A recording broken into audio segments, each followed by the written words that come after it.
हर साल UPSC civil सेवा परीक्षा में लाखों अभ्यर्थी भाग लेते हैं, लेकिन कुछ ही उम्मीदवार इस परीक्षा को क्रैक करते हैं। लेकिन इन चयनित लोगों में भी कुछ ही उम्मीदवार होते हैं जिनकी कहानी लोगों को प्रेरणा देने का काम करती है। आज हम कहानी बताएंगे आईएएस विशाल कुमार की।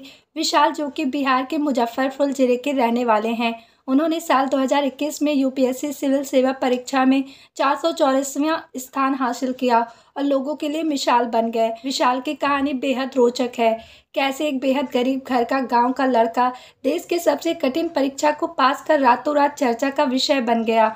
मुजफ्फरपुर जिले के मकसूदपुर गांव के रहने वाले विशाल ने जब यूपीएससी की परीक्षा पास की, इस दौरान गांव में जश्न का माहौल था और बधाई देने वालों का तांता लगा हुआ था। इसके बाद हर कोई अब उनकी मिसाल देने लगा है।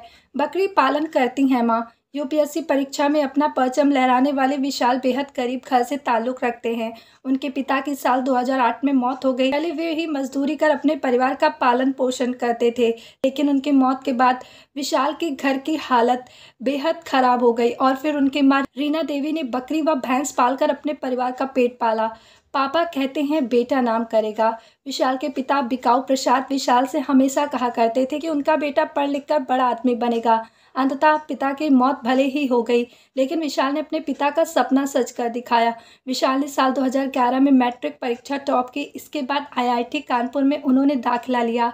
यहाँ से पास आउट होने के बाद विशाल ने रिलायंस में नौकरी की। विशाल के अध्यापक गौरी शंकर के अनुसार विशाल शुरू से पढ़ाई में काफ़ी अच्छे थे, लेकिन अपने पिता की मौत के बाद उन्होंने और अधिक मेहनत करना शुरू कर दिया और इस मुकाम को हासिल किया। परिवार और शिक्षक को सफलता का श्रेय। विशाल अपनी सफलता का पूरा श्रेय अपने परिवार और अपने अध्यापक गौरी शंकर प्रसाद को देते हैं। विशाल का कहना है कि उनके शिक्षक गौरी शंकर ने मुश्किल हालात में उनकी मदद की है। उन्होंने विशाल की पढ़ाई के दौरान उनकी फीस दी थी।